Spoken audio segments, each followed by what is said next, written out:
یہ جو آپ نے اکثر دیکھا ہوگا آج کل کہ خودکشیاں ہو رہی ہیں، لوگ خود سوزیاں کر رہے ہیں، تو عام طور پہ ایک اچھا جرنلسٹ یہی کہتا ہے کہ چونکہ ملازمتیں نہیں مل رہی، بھوک ننگ بہت ہے، اس وجہ سے یہ سارا کام ہو رہا ہے۔ میں کہتا ہوں یہ بات نہیں ہے، میں نہیں کے نیچے بالکل خط کشیدہ نہیں ہے، ہرگز نہیں ہے۔ اس وقت آپ کے پاکستان کا نوجوان خاص طور پہ ایک عام آدمی اس کندھے کی تلاش میں ہے جس پر وہ اپنا سر رکھ کر اپنا دکھ بیان کر سکے، اور کوئی کندھا دینے کے لیے تیار نہیں، کسی کے پاس یہ وقت ہی نہیں۔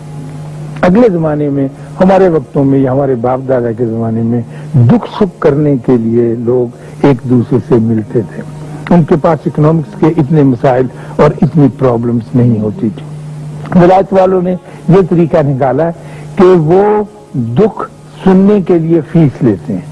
یہ سائیکاٹرسٹ جو ہوتے ہیں، سائیکو تھراپسٹ جو ہوتے ہیں، یہ آپ سے $300 فی گھنٹہ لیتے ہیں اور وہ کہتے ہیں کہ پرسوں پھر آ جانا، تم اپنے دکھ بیان کرو، مجھے پیسے دے دو۔ ہمارے یہاں بھی اب ایسے ادارے قائم ہو گئے ہیں۔ اگر آپ لاہور کی نہر کے کنارے کنارے جائیں تو 2-3 بورڈ آپ کو نظر آئیں گے ماہر نفسیات کے، جو یہ کہتے ہیں کہ اگر آپ نے اپنا دکھ بیان کرنا ہے تو $200 گھنٹہ مجھے دے دیں، دکھ اپنا بیان کر کے چلے جائیں۔ تو وہ بھی ایک تھراپی ہے، لیکن یہ پہلے زمانے میں ہمارے یہاں مفت اور عام ہوتی تھی۔ اب لوگ اتنے مصروف ہو گئے یا کسی وجہ سے اس میں پھنس گئے تو نہیں ہو سکے۔ تو جب تک عمل کے اندر آدمی داخل نہیں ہوگا، دوسرے آدمی کو یقین نہیں آئے گا کہ یہ میرا کچھ لگتا ہے، میرا کچھ بھائی بند ہے۔